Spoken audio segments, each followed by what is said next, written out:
Start करते हैं, heading डाल लेते हैं transportation in plants. Transportation in plants, ठीक है। ठीक, ट्रांसपोर्टेशन इन प्लांट्स, ठीक। इन ऑर्डर टू लिख लेते हैं,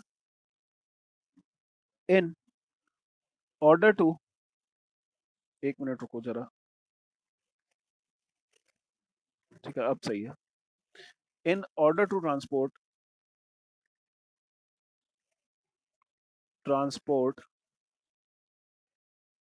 food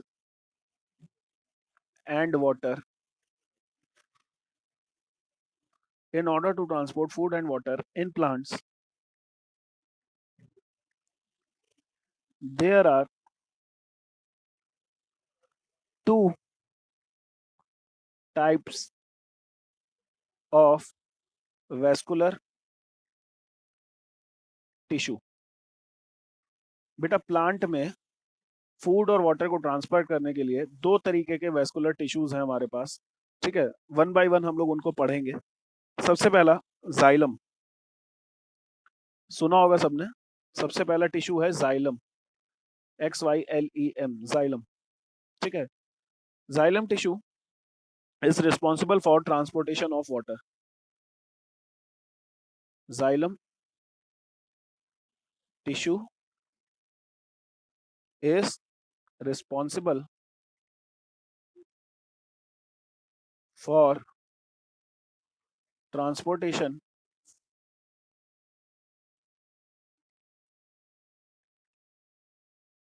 of water।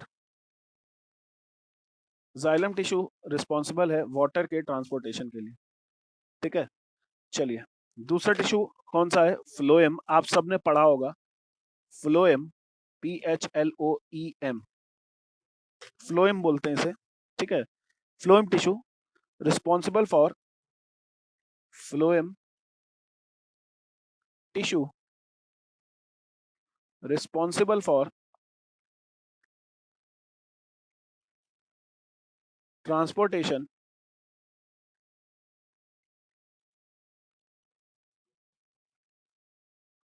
Of, responsible for transportation of food. तो सवाल दो बेसिकली यही पूछे जा सकते हैं। सबसे पहले पानी कौन ट्रांसफर करता है, जाइलम टिश्यू। फूड कौन ट्रांसफर करता है, फ्लोएम टिश्यू ट्रांसफर करता है। हालांकि हमें इनके बारे में डिटेल्स में नहीं पढ़ना है, ठीक है। हमें सिर्फ बेसिक बेसिक कवर करना है कि पानी कौन ट्रांसफर करेगा और फूड कौन ट्रांसफर करेगा, ठीक है। एक मिनट रुकिएगा जरा।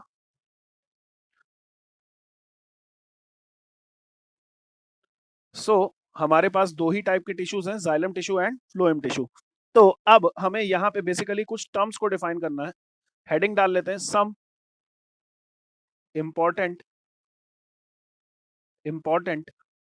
डेफिनिशंस, या फिर टर्म्स लिख लो, डेफिनिशंस, ठीक। सम इंपॉर्टेंट डेफिनिशंस जो कि हम लोगों से पूछी जाती हैं। प्लांट में दो ही टिश्यू रिस्पॉन्सिबल है, देखो खाना और पानी ही भेजना होगा। पानी भेजता है जाइलम टिश्यू और खाना भेजता है फ्लोएम टिश्यू, ठीक है। याद हो जाएगा, बहुत आसान है, ठीक है। सबसे पहले हेडिंग डाल लेते हैं SAP. SAP, what is SAP, ठीक। सैप क्या होता है, देखो मिट्टी में जो पानी हम लोग डालते हैं, पानी में सारे न्यूट्रिएंट्स मिनरल्स घुल जाते हैं, ठीक है। ये जो रूट्स जो है, प्लांट की रूट्स जो है, ये जो वाटर को एब्जॉर्ब करती हैं, उसमें सारे मिनरल्स न्यूट्रिएंट्स सब कुछ घुले होते हैं। उसी को हम लोग क्या बोलते हैं, सैप बोलते हैं। सैप की डेफिनेशन लिख लेते हैं, the solution, the solution of minerals and, the solution of minerals and nutrients, थोड़ा सा इसको बड़ा करना पड़ेगा, the solution of minerals and nutrients, the solution of minerals and nutrients absorbed from the soil, absorbed from the soil and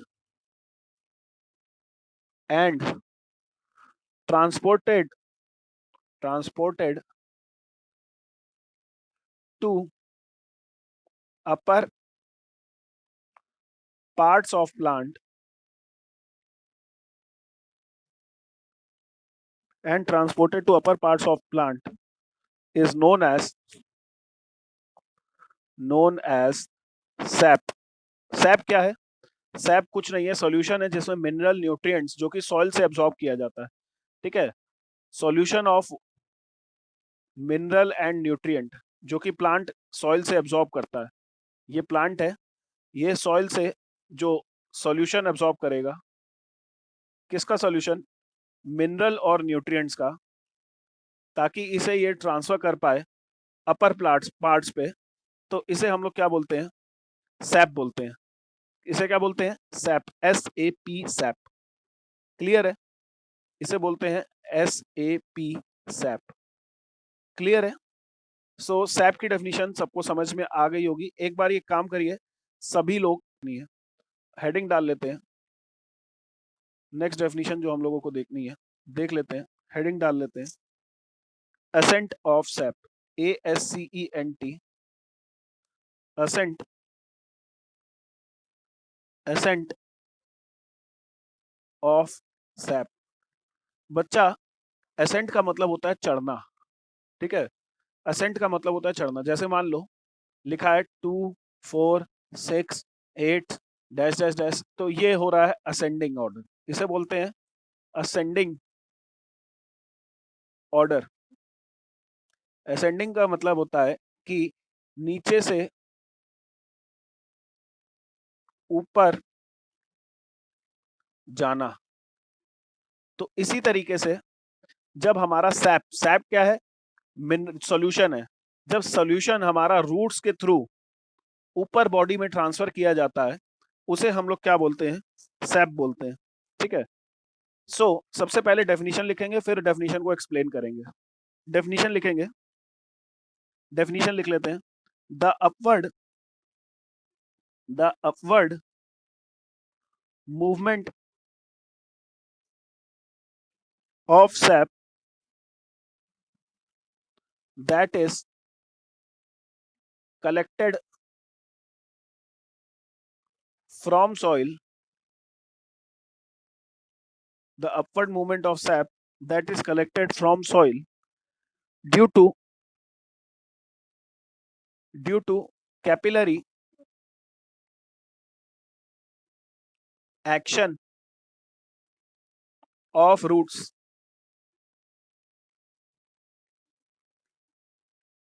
and transpirational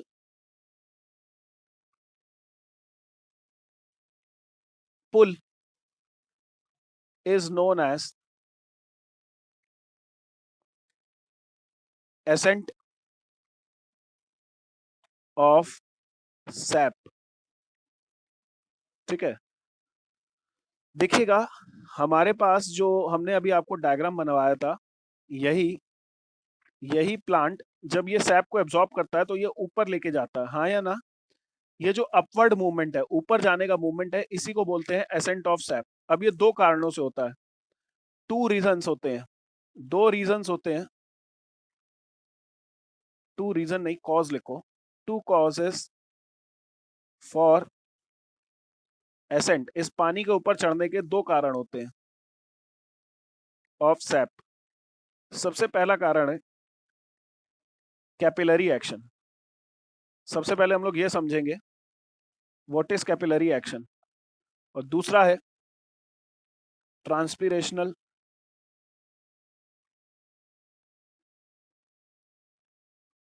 पुल, ठीक है। दो main कारण है एसेंट ऑफ सैप के लिए। कौन से एक्शन है? कैपिलरी एक्शन एंड ट्रांसपिरेशनल पुल। दोनों को एक एक करके समझते हैं, ठीक है।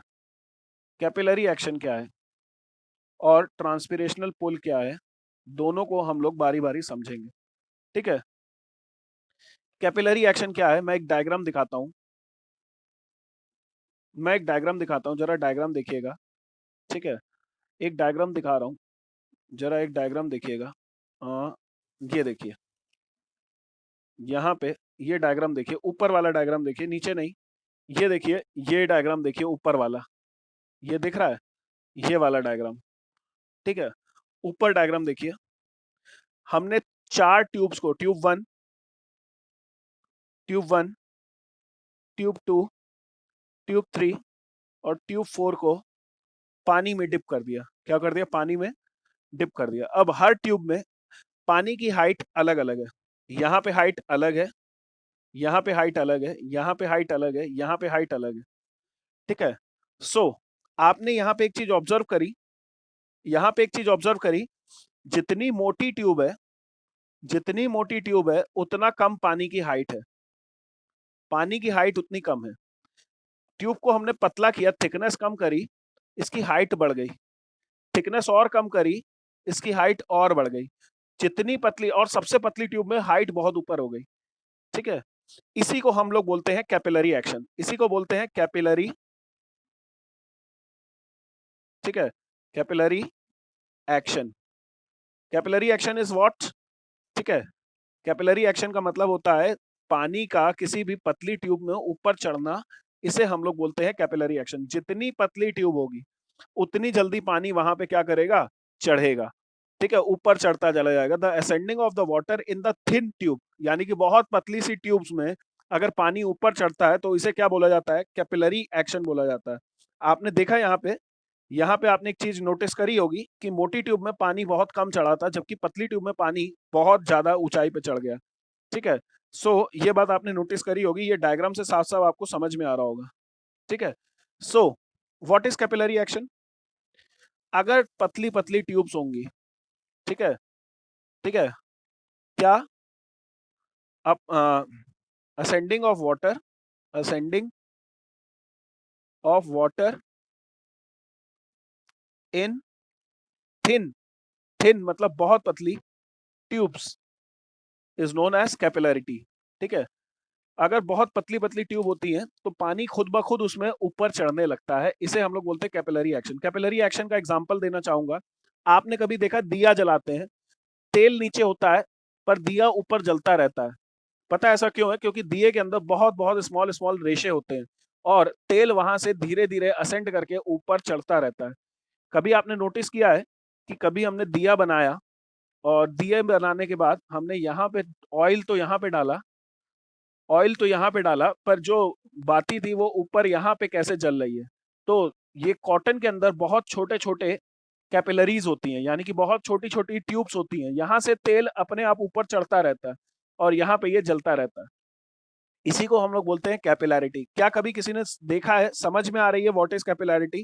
का डायग्राम है, देखिए ये हमारे पास रूट का डायग्राम है। यहाँ पे देखिए कितने पतले पतले रेशे हैं। अब अगर यहाँ पे पानी है, क्या है? वाटर है, यानी वाटर नहीं, वाटर से अच्छा नाम है सैप, सॉल्यूशन, सैप सॉल्यूशन होता है, ठीक है। अगर यहाँ पे सैप है तो वो ऑटोमेटिकली सैप यहाँ से अंदर जाने लगेगा और ऊपर चढ़ने लगेगा। इसी को हम लोग बोलते हैं कैपिलरी एक्शन। और ये जो सैप ऊपर चढ़ने लगा, इसे बोलते हैं एसेंट ऑफ सैप, ठीक है। सो सबसे पहला कारण तो आपको क्लियर हो गया होगा, the upward movement of sap, the upward movement of sap that is collected from the soil, sap जो कि हम लोग मिट्टी से ले रहे हैं, due to capillary action. Capillary action सबको क्लियर हो गया होगा, पतली पतली ट्यूब्स में अपने आप सॉल्यूशन चढ़ने लगता है ना। एंड ट्रांसपिरेशनल पुल, ट्रांसपिरेशनल पुल अब समझाने जा रहे हैं, है ना, हेडिंग यही डालेंगे अगली, व्हाट इज ट्रांसपिरेशन, ठीक है। तो हम लोग ट्रांसपिरेशनल पुल की डेफिनेशन लिख लेते हैं पहले। ट्रांसपिरेशन क्या होता है? ठीक, ट्रांसपिरेशन क्या होता है?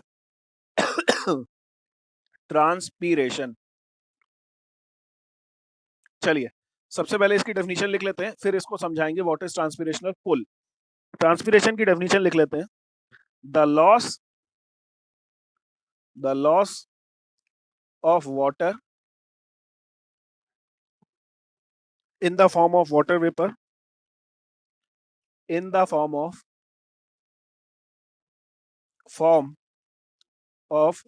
water vapor from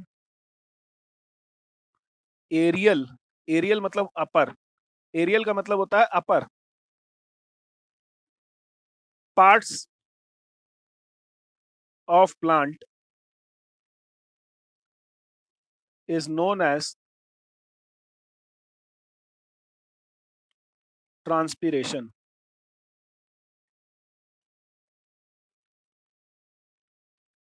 ठीक है, मैं समझाना चाहूंगा व्हाट इज ट्रांसपीरेशन। ठीक है, सो देखते हैं व्हाट इज ट्रांसपीरेशन। यहाँ पे देखिए, ये मान लो ये आपके पास पेड़ है। मान लो यहाँ पे आपके पास पेड़ है। ठीक, ड्राइंग बहुत गंदी है, तो बिल्कुल ड्राइंग पे मत जाना। मैंने ये छोटी क्लासेस में सीखा था, पेड़ ऐसे बनता है। ठीक है, अगर आपको अच्छा पेड़ आता हो तो आप अच्छा पेड़ बना लेना। यहाँ पे है सनलाइट। ठीक, अब जैसे ही सनलाइट पड़ेगी, यहाँ पेड़ के अपर पार्ट्स में से वाटर रिलीज होगा in the form of water vapour. कैसे रिलीज होगा? वाटर वेपर की फॉर्म में रिलीज होगा। किस फॉर्म में रिलीज होगा? Water vapour. अब मान लो यहां से वाटर वेपर रिलीज हो गया, यहां पे हो गई वाटर की कमी, वाटर की लेस, लो वाटर हो गया, और यहाँ पे रूट्स में है हाई वाटर। यहाँ पे है रूट्स में हाई वाटर, यानी कि हाई कंसंट्रेशन ऑफ वाटर। सो यहां से क्या होगा, पानी हमेशा ऊपर की तरफ भागने की कोशिश करेगा ताकि इस कमी को पूरा किया जा सके। ठीक है, ये पानी ऊपर भागने का दूसरा कारण ये है कि ऊपर कंसंट्रेशन कम हो जाती है, नीचे ज्यादा हो जाती है।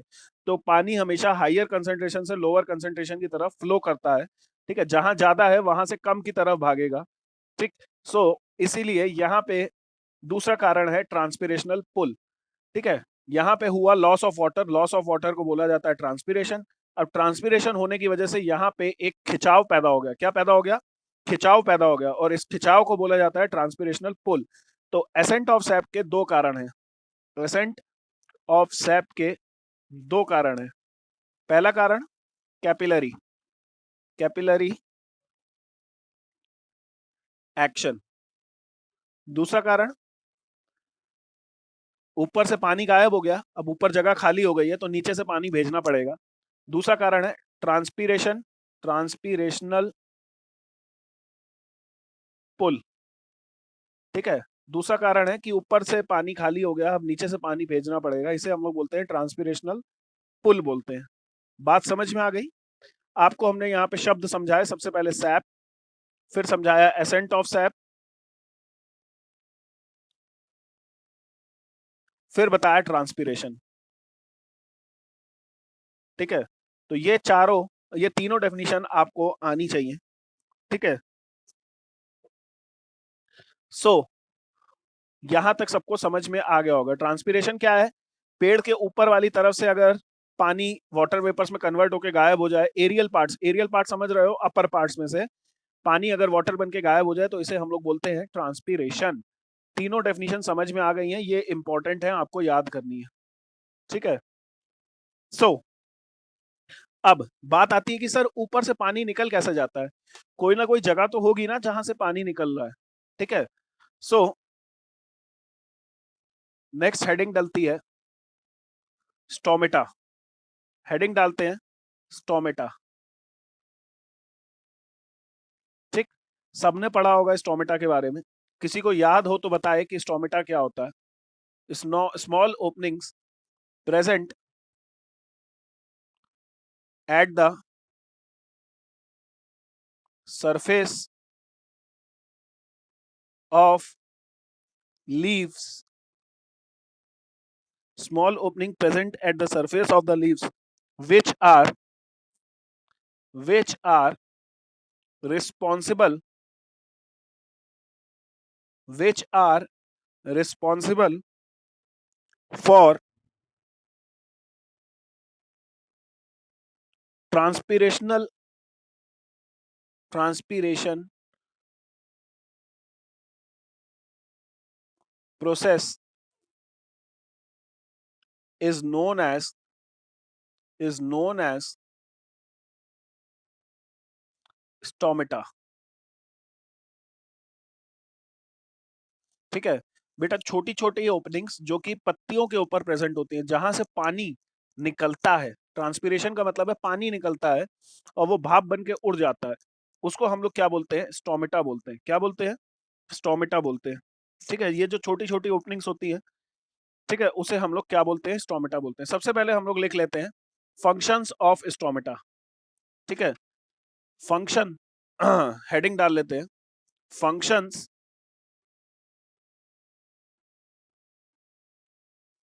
Of stomata.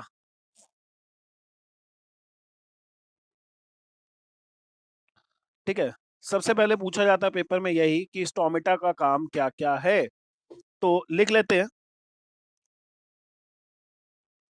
ठीक है, लिख लेते हैं। सबसे पहले पानी, पानी को मेंटेन करता है, यानी कि पानी की वजह से। ठीक है, सबसे पहले तो देखो, it helps in removal of excess water from plants. ये पेड़ पौधों से एक्स्ट्रा पानी को रिमूव कर देता है। अब पानी से ही हमारे यहाँ टेम्परेचर भी कंट्रोल होता है। It helps in regulating temperature temperature of plant body. ठीक है, पूरे प्लांट की टेम्परेचर कंट्रोल करता है। देखो जैसे ही गर्मी हो जाती है, ये पानी छोड़ के वहां से अपने आप को ठंडा कर लेते हैं। ठीक है, जब भी आप देखो आपको गर्मी लगती है तो पसीना आता है, जब वो पसीना सूखता है तो आपको ठंडा ठंडा महसूस होता है, वैसे ही पेड़ भी अपने आप को ठंडा करते हैं। ठीक है, बाई रिलीजिंग वाटर। ठीक, तीसरा, बच्चा अब आप एक बात बताओ, पानी को बार बार नीचे से खींच के ऊपर ले जाने की जरूरत क्यों है? पानी को बार बार नीचे से खींच के ऊपर ले जाने की जरूरत क्यों, और फिर वो वाटर वेपर बन जाए और फिर निकल आए बाहर? ठीक है, पानी को बार बार ऊपर ले जाने की जरूरत इसलिए है क्योंकि पानी में ही होते हैं मिनरल्स, पानी में ही मिनरल्स होते हैं और न्यूट्रिएंट्स होते हैं, और पेड़ को बढ़ने के लिए ये दोनों चीजों की जरूरत है। तो ये पानी के साथ इनको एब्जॉर्ब करता है, ऊपर लेके आता है, मिनरल्स और न्यूट्रिएंट्स यूज कर लेता है और पानी को निकाल देता है, फिर से पानी के साथ ऊपर लेके आता है, मिनरल्स न्यूट्रिएंट यूज करके निकाल देता है। बात समझ में आ रही है? ठीक है, तो पानी की जरूरत क्यों है? ताकि यहाँ पे मिनरल्स और न्यूट्रिएंट्स का भी ट्रांसपोर्टेशन हो पाए। आंसर आएगा, helps in transportation, helps in transportation of minerals and nutrients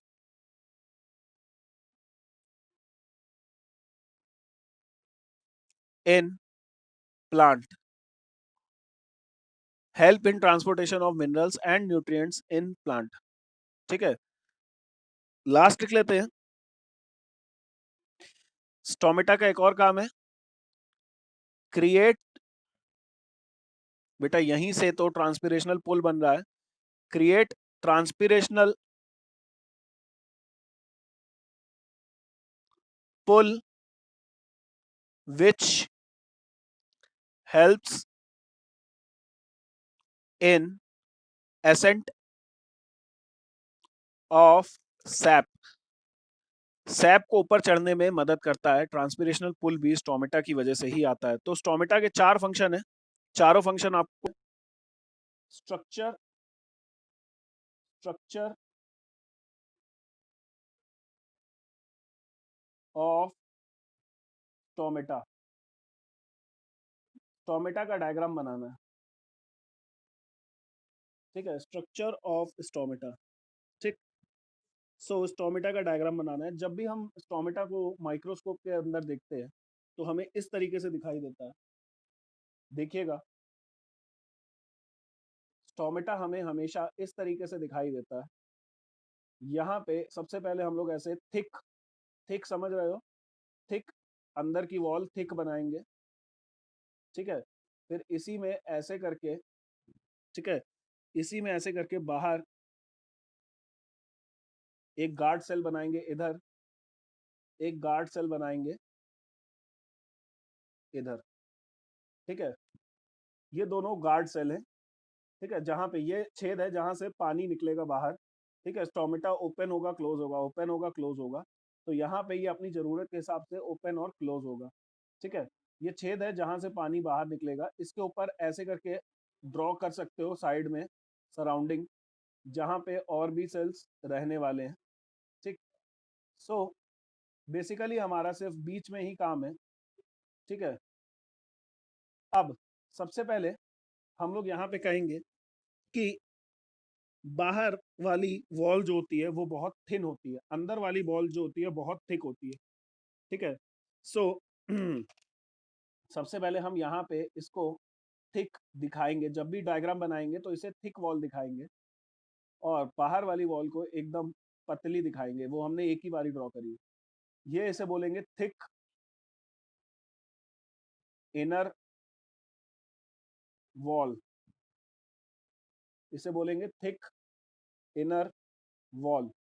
ठीक है, यहां बोलेंगे थिन आउटर वॉल। ठीक है, ये जो है ये है एक्सटर्नल ओपनिंग। ये दोनों जो हैं, ये दोनों हैं हमारे पास गार्ड, GAURD, गार्ड सेल। ठीक है, यहाँ पे गार्ड सेल के अंदर छोटे छोटे आपको ग्रीन कलर के धब्बे मिलेंगे, ग्रीन कलर के। ठीक है, इन्हें हम लोग बोलते हैं क्लोरो, क्या बोलते हैं, क्लोरोप्लास्ट। तो ये डायग्राम है हमारा पूरा स्टोमेटा का, बहुत इजी है। ठीक है, chloroplast, guard cells, outer thick wall, inner thick wall, बस। ठीक है, इतना ही ड्रॉ करना है। This is the diagram for stomata. Stomata में दो गार्ड सेल होते हैं, गार्ड सेल के अंदर ओपनिंग होती है और क्लोज होते हैं। जब ये क्लोज हो जाते हैं तो कोई पानी नहीं निकलता, जैसे ही ओपन हो जाते हैं यहाँ से पानी इवेपोरेट करता है। डायग्राम बहुत इजी है, आपको तैयार कर लेना, बहुत बारी पेपर में पूछा जा चुका है। ठीक है बच्चा, मीटिंग क्लोज हो रही है, दोबारा से ज्वाइन कर लीजिए। ठीक है, क्वेश्चन लिख लेते हैं, या फिर आप चाहो एक्सप्लेन, क्वेश्चन लिख लेते हैं, चलो। Explain, explain how, explain how stomata regulates, explain how stomata regulates the